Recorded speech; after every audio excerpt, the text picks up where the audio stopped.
What's up, guys? North Dakota here, running some lower Kurast, and I'm here to answer the question: did high rune drop rates change for lower Kurast with the release of Reign of the Warlock?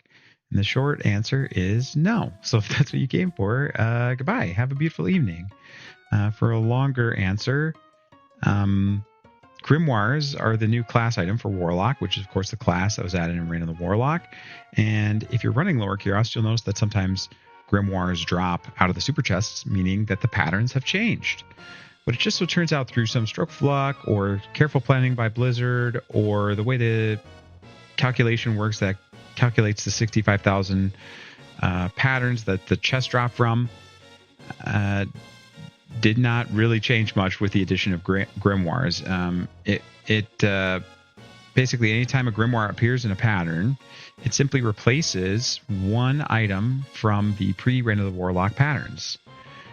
So, for example, in Ohm Rune, the Ohm Rune P7 patterns, one of the new patterns includes a codex, and if you go and compare to the patterns from pre-Reign of the Warlock, you'll notice a pattern that matches up exactly, except for the codex, which is instead Heraldic Shield pre-Reign of the Warlock. So, yeah, and that's the case in every single pattern where Grimoire is a part. It just so happens that it replaces an item from the pre-Reign of the Warlock patterns 1-to-1 exactly. And it's never a rune drop, so the rune number, the number of patterns which contain each rune are exactly the same for pre and post Reign of the Warlock.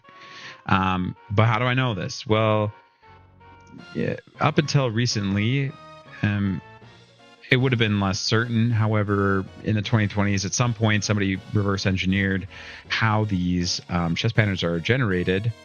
And there's an online calculator that will show you exactly what the patterns are for each rune, both pre and post Reign of the Warlock. It still applies in post Reign of the Warlock.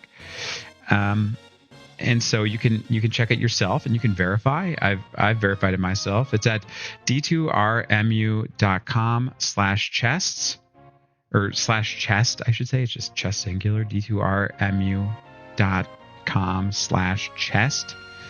You can see all the drop patterns there, generate for each rune pre and post Reign of the Warlock, and compare, and you'll see that they're the same, besides Grimoires replacing one item in the previous pattern. So yeah, that should be all you really need to know. You can trust this information because it is verified by many people, including myself. I mean, you can do it yourself. The second you get any rune at all in lower Kurast, you can run the calculator and compare and see if your pattern exists as one of them, and you will find out that it always corresponds 1-to-1. It gets it exactly right every time. So that's all. I'll see you guys in the next video.